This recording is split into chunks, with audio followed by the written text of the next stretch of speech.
Algeria, تیونس، لبنان، مصر، Libya, سعودی عرب، یمن، اردن، عراق، کویت، اسرائیل، فلسطین، ترکی، Azerbaijan, Armenia, Georgia, Ukraine, Russia, Moldova, Romania, Bulgaria, یونان، Kosovo, Albania, Serbia, Hungary, Bosnia, North Macedonia, Slovakia, Montenegro اور ایران، ان سب علاقوں پر مشتمل ایک سلطنت جسے سلطنت عثمانیہ یا دی اوٹمن امپائر کہتے تھے۔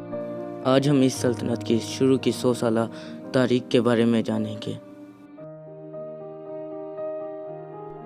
1299 میں موجودہ ترکی کے شمال مغربی علاقے جو اس وقت اناطولیہ کہلاتا تھا، اس میں یہ سلطنت قائم ہوئی۔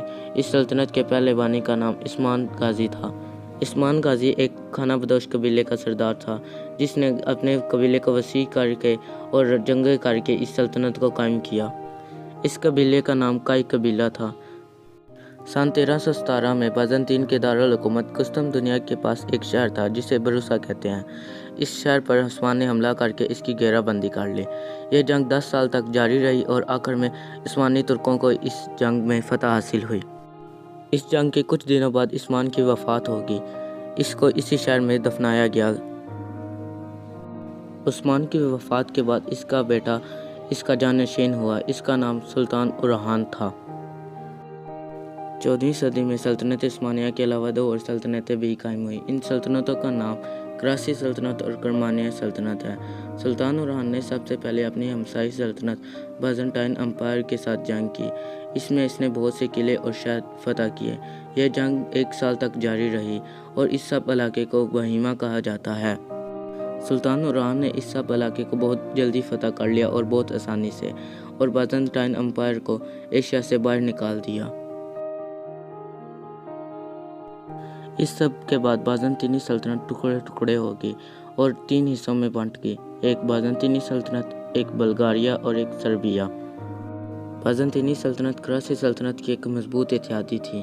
بازنطینی سلطنت کے ٹکڑے ٹکڑے ہو جانے سے کراسی سلطنت بھی کمزور ہو گئی۔ اس سب کا فائدہ سلطنت عثمانیہ نے اٹھایا اور جنگ کا اعلان کر دیا۔ کراسی سلطنت پر انہوں نے قبضہ کر لیا۔ اس سب سے عثمانی ترک سمندر کے اس تنگ راستے تک پہنچ گئے جسے درہ دانیال کہتے ہیں۔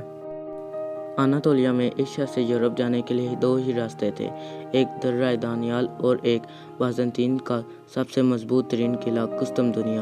یہ وہ قلعہ تھا جسے عبور کرنا ناممکن تھا۔ اس وجہ سے عثمانی ترک صرف ایک ہی راستے سے جا سکتے تھے، وہ راستہ درہ دانیال تھا۔